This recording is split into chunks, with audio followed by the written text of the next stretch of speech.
काय होतंय का एकंदरीत शेतातलं चित्र पाहिलं का मन खचून जातं. आणि मग एकदा मन खचल्यानंतर दुसरा एक आधार सरकार म्हणून असतं ते नाही राहिलं. एकदा सरकारनं असं म्हटलं असतं का तुम्ही काही घाबरू नका, आम्ही पूर्ण मदत करू, उभं करू, वर्षभर उभं करू आणि पुढच्या वर्षी बियाणासाठी पण तुम्हाला ताकद देऊ, असं न बोलता अजितदादा म्हणतोय सोंग करता येत नाही. काय आधार राहील शेतकऱ्याला? तुम्ही जे म्हणता इकडे पैसे नाही म्हणतोय मुख्यमंत्री, आज करू उद्या करू. अरे तुम्ही किती मदत करणार आहे, कशी करणार आहे, कोणासाठी करणार आहे? तुमचे पंचनामे सरसकट काय तुम्ही मदत करत नाही? महाराष्ट्र सगळ्या इकडे पावसानं धुधू धुतल्या गेलाय आणि तुम्ही आता पंचनामे करायला लागले.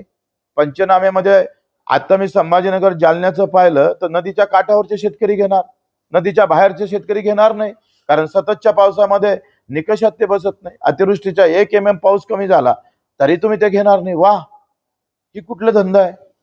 राज्याला काही अधिकार आहे का नाही?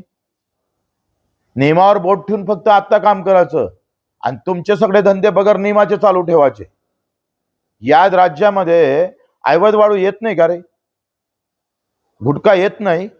ते कसे काय कायदेशीर बगर कायदेशीर धंदे चालू आहे तुमचे? तिथं तुम्हाला सगळे धागे दोरे तुमचे लागलेले आहे व्यवस्थित. तिथं तुम्हाला काही पाहायचं नाही.